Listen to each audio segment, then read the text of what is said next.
விஜயால் கடைசி வரை நிறைவேறாமல் போன ஆர்பி சௌத்ரியின் நீண்ட நாள் ஆசை.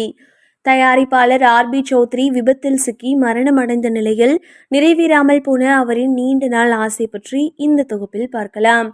தமிழ், தெலுங்கு, மலையாளம் மற்றும் ஹிந்தி மொழிகளில் சூப்பர் குட் ஃபிலிம்ஸ் பேனரில் பல வெற்றி படங்களை தயாரித்தவர் ஆர்பி சௌத்ரி. இவர் ராஜஸ்தான் மாநிலம் பேவார் மாவட்டத்தில் உள்ள ஜுண்டா கிராமம் அருகே செவ்வாய்க்கிழமை நடந்த சாலை விபத்தில் உயிரிழந்தார். அவருக்கு வயது 76. தேசிய நெடுஞ்சாலையில் உள்ள ஜுண்டா கிராமம் அருகே இந்த விபத்து நடந்துள்ளது. காரை ஓட்டி வந்த கௌதம் சேர்வி படுகாயமடைந்தார். அவர் சிகிச்சைக்காக ஜோத்பூரில் அனுமதிக்கப்பட்டுள்ளார்.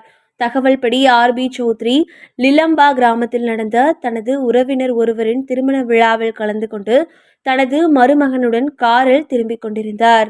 ஜூண்டா கிராமம் அருகே வந்தபோது திடீரென சாலையில் மாடுகள் குறுக்கே வந்ததால் கார் கட்டுப்பாட்டை இழந்து சாலையோர சுவரில் மோதியது. இந்த மோதலில் ஆர்பி சௌத்ரி சம்பவ இடத்திலேயே பரிதாபமாக உயிரிழந்தார்.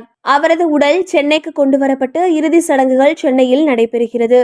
கடந்த 40 ஆண்டுகளுக்கும் மேலாக தயாரிப்பு துறையில் இருந்த இவர் நாட்டாமை, கோகுலம், சூரியவம்சம் உள்ளிட்ட பல சூப்பர் ஹிட் படங்களை தயாரித்துள்ளார். மாரிசன் படம்தான் இவர் தயாரித்த கடைசி படம். இதில் வடிவேலு மற்றும் ஃபஹத் ஃபாசில் முக்கிய வேடங்களில் நடித்திருந்தனர். யுவன் சங்கர் ராஜா இசையமைத்த இந்த படம் 2025 ஜூலையில் வெளியானது. தயாரிப்பாளர் ஆர்பி சௌத்ரி இதுவரை 99 படங்களை தன்னுடைய சூப்பர் குட் ஃபிலிம்ஸ் நிறுவனம் மூலம் தயாரித்துள்ளார்.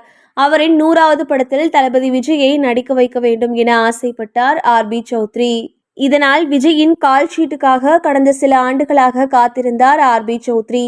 ஆனால் விஜய் திடீரென சினிமாவை விட்டு விலகி அரசியலுக்குள் நுழைந்து விட்டதால் அவர் ஆர்பி சௌத்ரியின் தயாரிப்பில் நடிக்க முடியாமல் போனது. இதனால் விஜயை தன்னுடைய தயாரிப்பில் வரும் 100வது படத்தில் நடிக்க வைக்க வேண்டும் என்கிற ஆர்பி சௌத்ரியின் கனவு நிறைவேறாமலேயே அவர் மறைந்துவிட்டார். ஆர்பி சௌத்ரியின் மகன்கள் ஜீவா, ஜித்தன் ரமேஷ் இருவருமே சினிமாவில் நாயகர்களாக நடித்து வருகிறார்கள். இதில் ஜீவா பல வருடங்களுக்கு பின்னர் இந்த ஆண்டு பொங்கலுக்கு வெளிவந்த தலைவர் தம்பி தலைமையில் திரைப்படம் மூலம் பிளாக்பஸ்டர் வெற்றியை ருசித்தார்.